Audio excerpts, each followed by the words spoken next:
Hey YouTube, it's my story again, coming back at you with another video. Um, the Avengers, the Marvel Avengers, the Discordant raid. I think there is a lot of things to unpack with this raid. The raid itself is fairly okay. It has a few mechanics in there. I think that the raid itself is very all over the place to a degree. The mechanics are fairly easy, but you definitely kind of have to know what you're doing. Timing is very of the essence in that raid. Um, I'm still confused about why they won't let people like port in between raids. That's definitely like a huge thing on Marvel Avengers. Between the aspect of getting into one and the aspect of uh, dropping into one at a later state. Uh, there are games that have been doing that for a long time.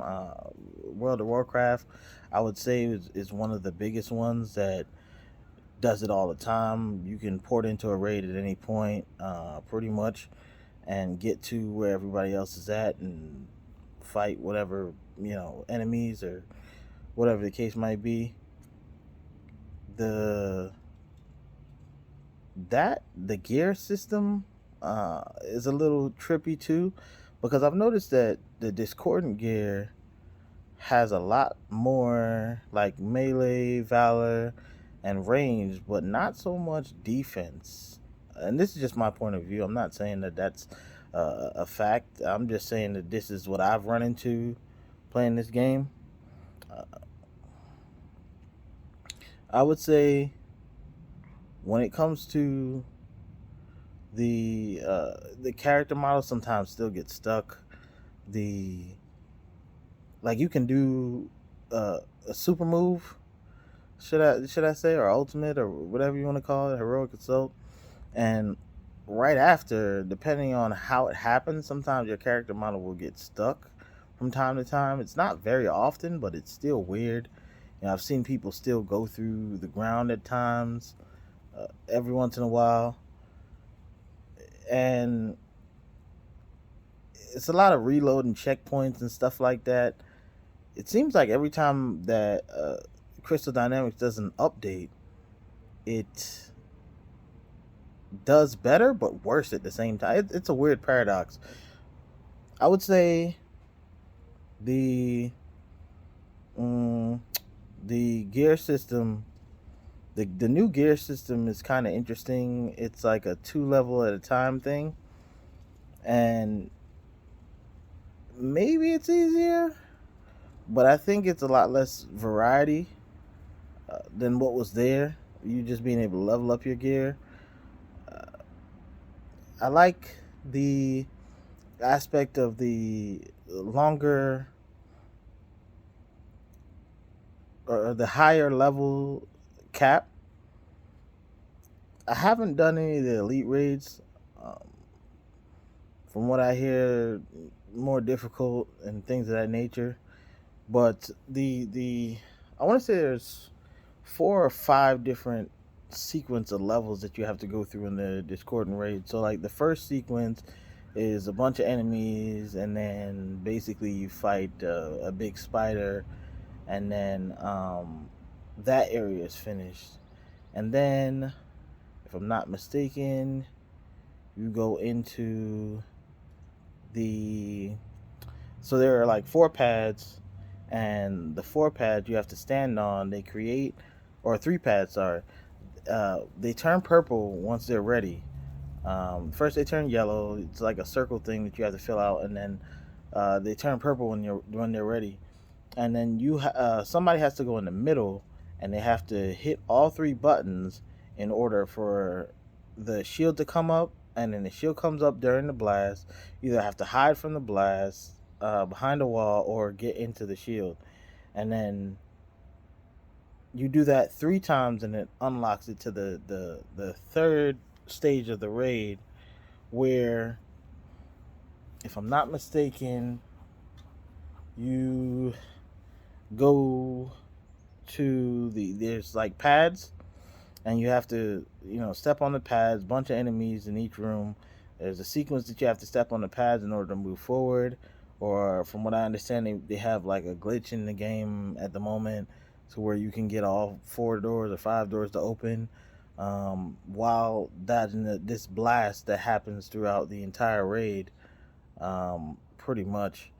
And the blast is a one shot, so if you get caught in that blast, it's over for you.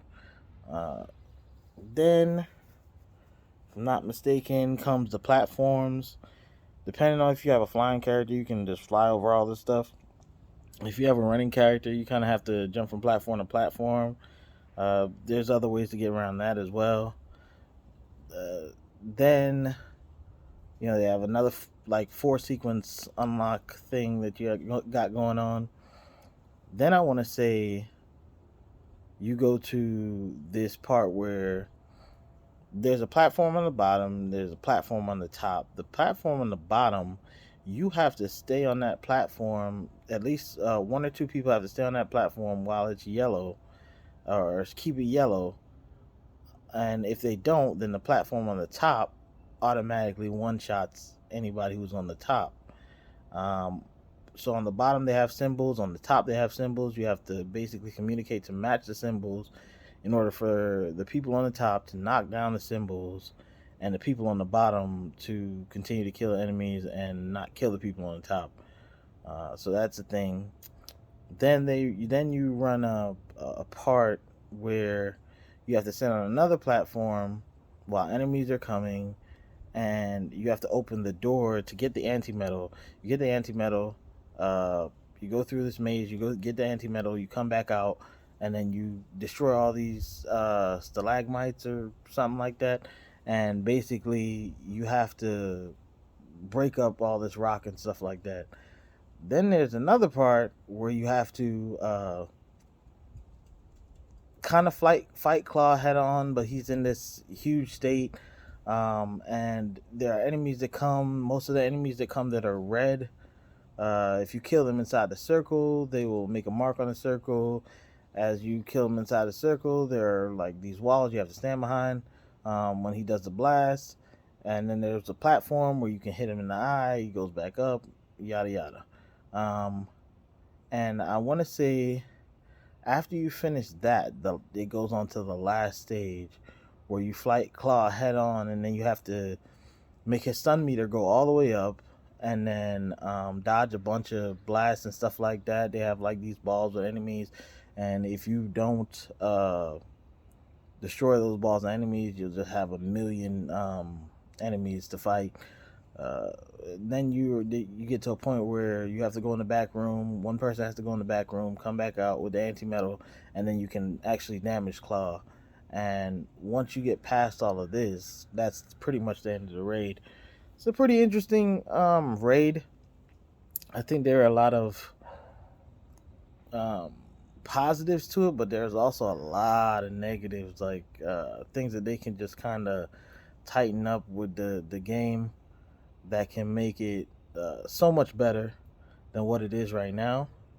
And yeah, that's pretty much my take on it.